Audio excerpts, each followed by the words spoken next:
खेत में लड़का है राक्षस को नए हाथी से माने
आज धरो।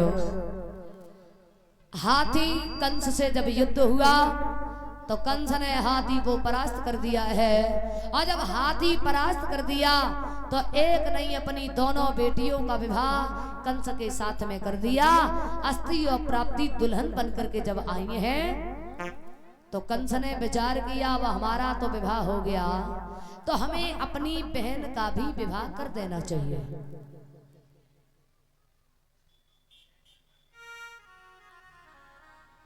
विचार किया विवाह करें किनसे?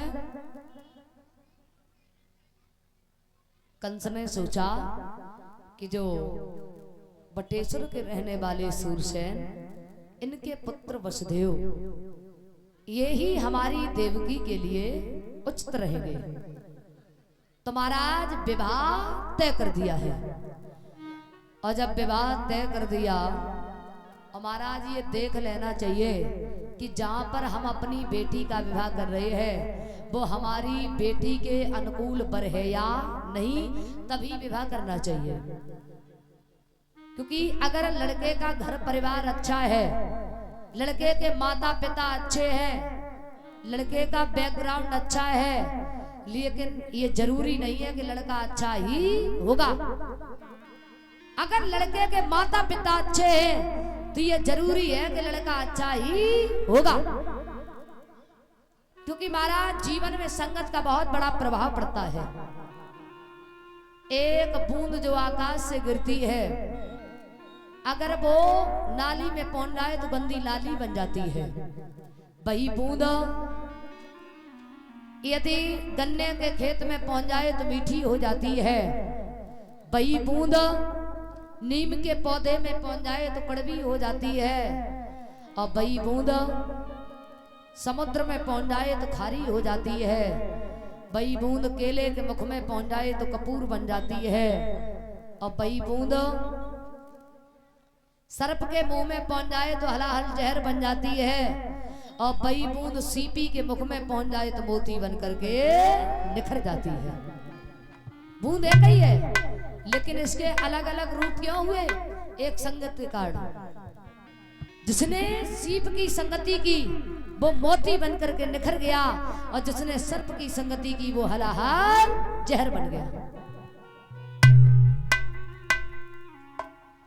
एक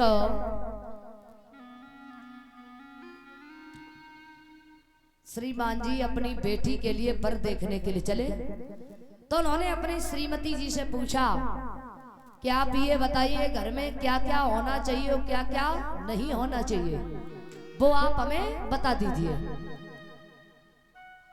घर होना चाहिए, दुकान होनी चाहिए, लड़का गवर्नमेंट सर्वेंट होना चाहिए। कहा कि अगर घर नहीं है तब भी चलेगा, दुकान नहीं है तब भी चलेगा, लड़का गवर्नमेंट सर्वेंट नहीं है तब भी चलेगा, लेकिन एक बात का विशेष ध्यान रखना। क्या? कि घर में सास नहीं होनी चाहिए।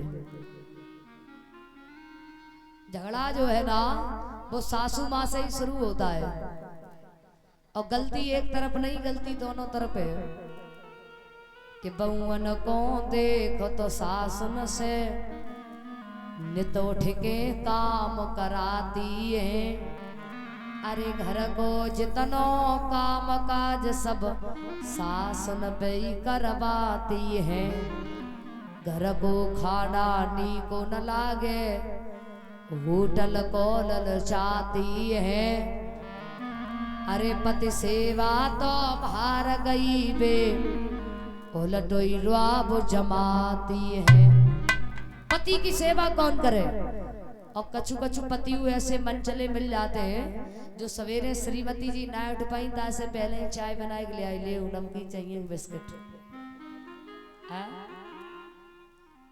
अच्छा, एक बार विवाह हुआ, लड़का देहात का था और बिटिया शहर की थी।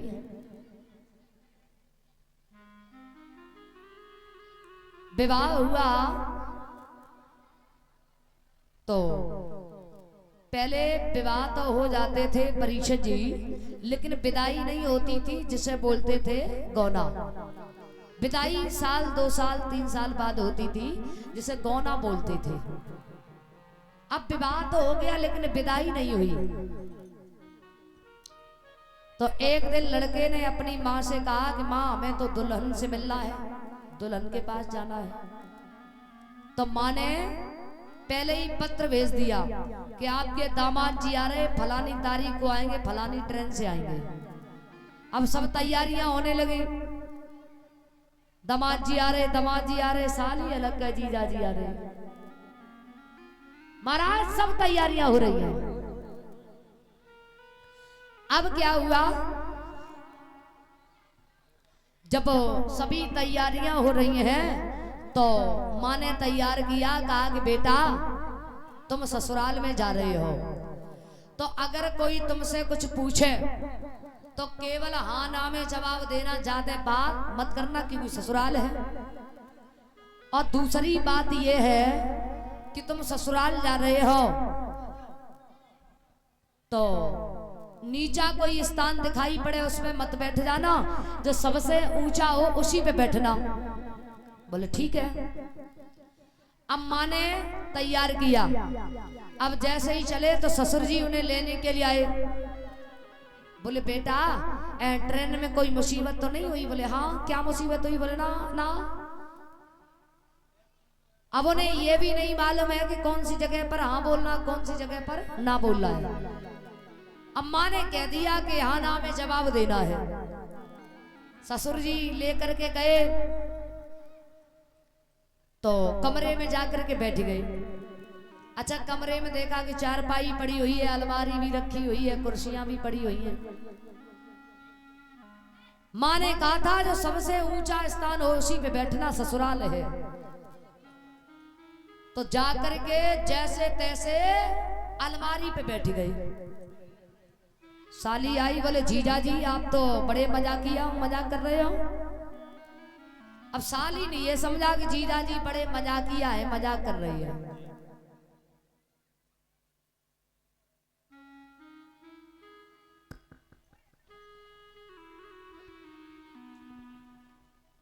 तो साली थाली में पूड़ी साग अचार लेकर के आई, भोजन करो।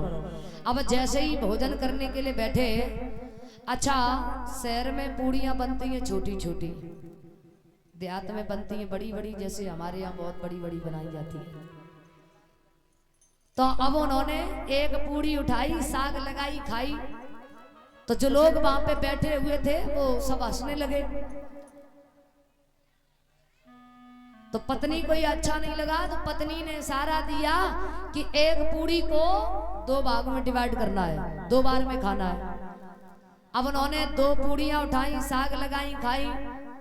पत्नी ने फिर इशारा दिया 2 पूड़ियों को 4 भाग में डिवाइड करना, 4 बार में खाना है। अब उन्होंने 4 पूड़ी उठाई, साग लगाई, खाई, बड़ा मुंह हो गया। पत्नी बोली हे भगवान, ऐसे पति मिल गए। पति ने सोचा ये कह रही है कि 4 पूड़ी उठाओ, पहले सर से लगाओ उसके बाद में खाओ, क्योंकि हो सकता है इसके यहाँ की कोई रीति रिवाज हो।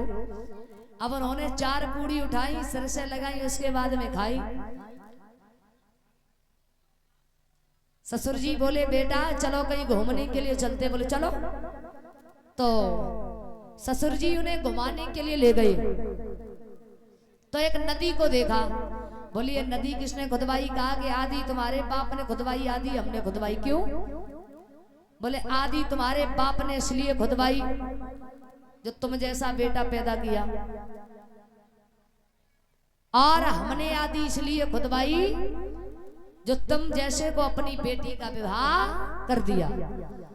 तो महाराज देख लेना चाहिए कि जिस घर में हम अपनी बेटी का विवाह कर रहे हैं वो वर हमारी बेटी के अनुकूल है या नहीं, तभी विवाह करना चाहिए। आज वसुदेव जी बारात को लेकर के जब चले हैं तो कुआं पर जो भामने डाली जाती हैं वहां पहुंचे हैं।